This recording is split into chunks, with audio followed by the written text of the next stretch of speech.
এইবার প্রত্যেকটি গ্রুপ থেকে অন্তত দল নির্দল মিলে সুন্দর সুষ্ঠুভাবে নির্বাচনের মাধ্যমে ইয়াং জেনারেশনের প্রতিনিধিরা নির্বাচিত হয়ে এসেছেন। 80% ফ্রেশ নতুন ভালো লোক নির্বাচিত হয়ে এসেছেন।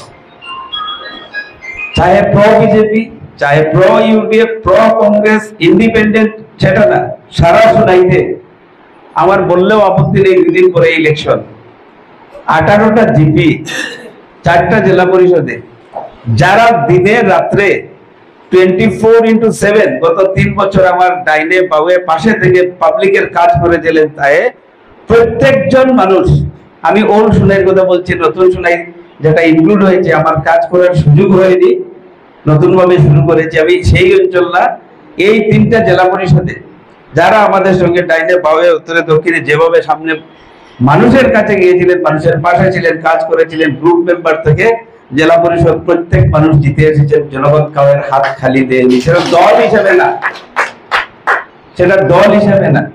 কেউ বিজেপি সমর্থনে গেলেছে, কেউ এমপি বিজেপির টিকেটে গেলেছে, সেটা অন্য কথা। কিন্তু যারা আমাদের টিমে ছিলেন, টিমে কাজ করেছিলেন, আজও আছেন, তারাই নির্বাচিত হয়েছেন জনগণ। সেটা আমি বলি আমার পজিটিভ কাজের রেজাল্ট। 18টা পঞ্চায়েত আমরা গঠন করতে যাচ্ছি, আপনারা শুনলে আশ্চর্যান্বিত হবেন। 18টা পঞ্চায়েতের মধ্যে যদি 2 জনের মধ্যে প্রতিদ্বন্দ্বিতা হচ্ছে, তাহলে একদিকে রিঙ্কু ভাইয়ের ক্যান্ডিডেট, একদিকে শাহরুল ভাইয়ের ক্যান্ডিডেট।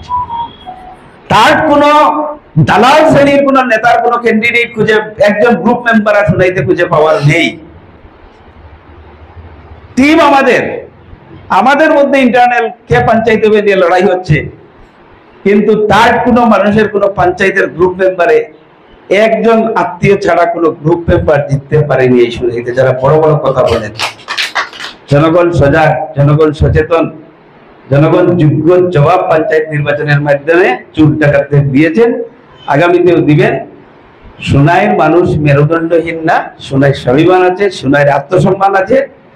আর সুনাইতে যে কেউ যদি ভাবে যে আবেগিক করে, না হলে ধমকি দিয়ে, না হলে হুমকি দিয়ে লুটে পুটে খাবে, সেই দিন শেষ হয়ে গেছে। সুনাইতে মানুষ আছে, মানুষ তাকে ঐক্যবদ্ধ, জাতি ধর্ম বর্ণ নির্বিশেষে সবাই মিলে সুনাইয়ের উন্নয়ন চান, আর সেটা অব্যাহত থাকবে।